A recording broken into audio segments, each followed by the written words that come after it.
Hi everyone, Dr. C here. Today's lecture is going to be about anthropology generally and cultural anthropology specifically. So, I'm an anthropologist, which means that I study the human experience. There are four subfields of anthropology: biological anthropology, cultural anthropology, linguistics, and archaeology. And these four disciplines work together to help the anthropologist understand how the human experience actually works for people living all around the globe. Now, anthropologists tend to focus or specialize in one of the four subdisciplines, and I'm a cultural anthropologist, which is why I'm teaching you Introduction to Cultural Anthropology. So we are going to focus on societies and the cultures, the human experiences, the worldviews that make up the lived experiences in those societies. Anthropologists do tend to focus on the developing world, although this is changing as we're seeing more of a focus on globalized issues, cross-border issues, immigration, movement, globalized media, technology, things like that.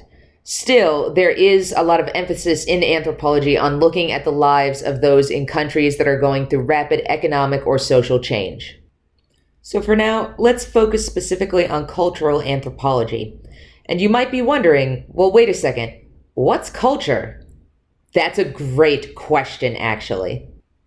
And it's a great question because we use this term colloquially in a lot of media, but there isn't actually one clear academic definition that every anthropologist agrees on. This happens to be my favorite definition. The reason that I like Tyler's definition is that it focuses on the holistic nature of culture. Our entire lives, our whole experience is a part of culture. Art, food, nature, politics, religion, wealth, race, identity, gender, all of that is a part of the holistic experience, which is culture. We'll work with this fairly simple definition of culture for most of this semester, since this is an introduction class. And in addition, I want you to think a little bit about symbolic culture, the way that people use symbols to understand the world around them and express their human experience. In order to make the chaos of the human experience make sense to us, we like to adopt worldviews. Cultures and societies have worldviews, which are these overarching narratives that help us to understand the world around us. These include the stories of creation, the stories of what happens after death, the stories that help us to understand how the world actually operates, how science works, how faith works. Worldviews are the collections of values that make a society what it is, that give it its identity. But to understand worldviews, we don't just look at what people believe or what people think about or what people experience. We also look at the actual physical shit that they make, the stuff. So we're talking about the buildings that they build, the food that they eat, the baskets that they weave, the clothing that they wear, the designs that they put on their carpets, the trinkets that they purchase. Everything, all the material culture that is a part of our experience is something that anthropologists want to look at. We also look at cultural norms, which are the normal practices that exist within a society.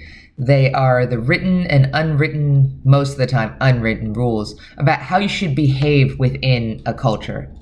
So for example, right now there's a lot of tension in the United States and other places around the globe around changing social norms related to hygiene. Should we wear masks? Should we social distance?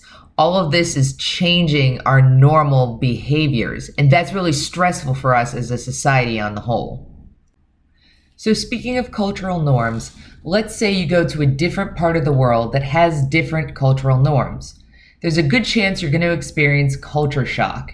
This is where you actually feel discomfort or anxiety or stress because you are not aware of what is normal around you, and so you don't know how to behave.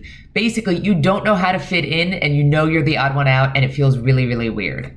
Hey guys, I'm in the Poo Cafe in Insadong, Seoul, and I'm drinking a coffee from a toilet. And I don't really think it needs more explanation than that. I think that pretty much covers it. I think that pretty much tells you what's going on. Yep, that's it. Have a good day.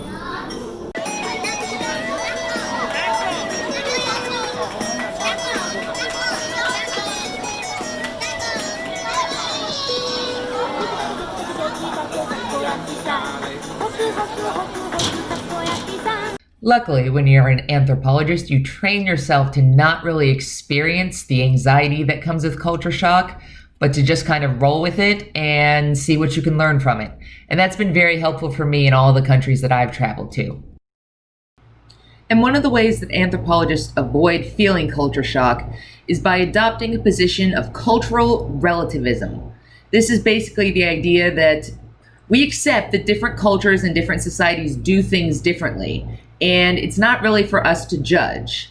Just because something is acceptable in my society doesn't mean that it's acceptable somewhere else, and that's okay. It's okay to have different perspectives and different views on how to handle core fundamental issues. An extension of cultural relativism is ethical relativism. The idea that rights and wrongs or ethical values are relative to the time and place that they evolve from. Often, cultural anthropologists take an ethically relativistic position where they say it is not my right to judge the morality or ethics of the society that I'm studying. It's not right for me to base my understandings of them on my particular morality. I should base my understandings of them on their morality, which I have to learn by participating in their society, talking to them, understanding their culture better. But this can be really problematic from an ethical perspective.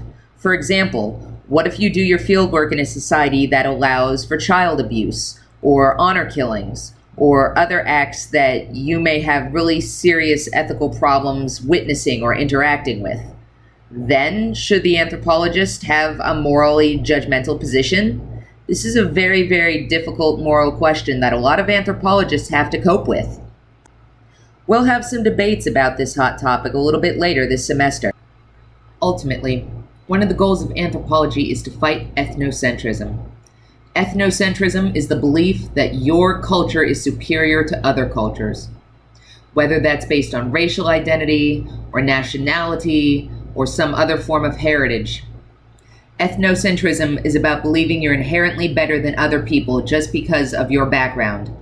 There's no place for it in anthropology. Anthropologists believe that all cultures and all societies are equal, and that the members of those societies are, as human beings, fully equal.